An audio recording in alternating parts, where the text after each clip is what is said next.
क्या असर हुआ राजपूत समाज की नाराजगी का? बीजेपी को कितना नुकसान हुआ ठाकुरों की नाराजगी से? यूपी से योगी जी को हटाने की बात का कितना असर हुआ? जी हाँ, आज हम इसी बारे में बात करेंगे। तो स्वागत है आपका शौर्य टीवी में। जिस उत्तर प्रदेश में बीजेपी का दबदबा था और दावा था कि इस बार पूरे 80 सीट जीत ली जाएगी, वहां बीजेपी का इतना खराब प्रदर्शन दिखेगा, इसकी उम्मीद किसी ने नहीं की थी। आखिर ऐसा क्या हुआ कि बीजेपी के सारे प्लानिंग और रणनीति यूपी में खराब हो गई?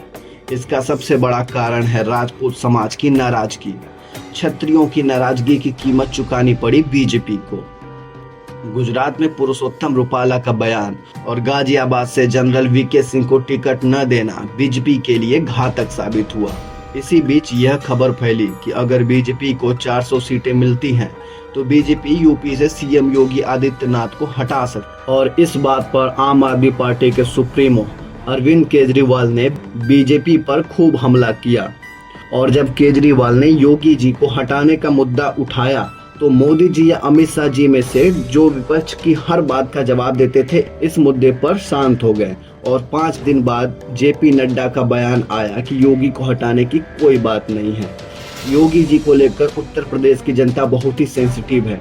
यूपी के बड़े वर्ग ने मान लिया था कि 400 सीटें आने के बाद बीजेपी योगी को हटा सकती है, जिसका खामियाजा बीजेपी को भुगतना पड़ा। पश्चिमी यूपी में राजपूत समाज द्वारा कई मीटिंग करके यह शपथ दिलाई गई कि किसी भी हाल में बीजेपी को वोट नहीं देना है। इन सम्मेलनों को रोका जा सकता था, पर इस तरफ बीजेपी ने ध्यान नहीं दिया। समाजवादी पार्टी के अखिलेश यादव और बहुजन समाज पार्टी की मायावती ने भी इस बार के लोकसभा चुनाव में राजपूत के नाराजगी के मुद्दे को खूब उछाला। मुजफ्फरनगर में इस मुद्दे को खूब उछाला गया, जिसका खामियाजा बीजेपी को भुगतना पड़ा। प्रतापगढ़ के राजा भैया शुरुआत में बीजेपी के साथ दिखे, पर बाद में इनकी नाराजगी का भी बड़ा असर हुआ।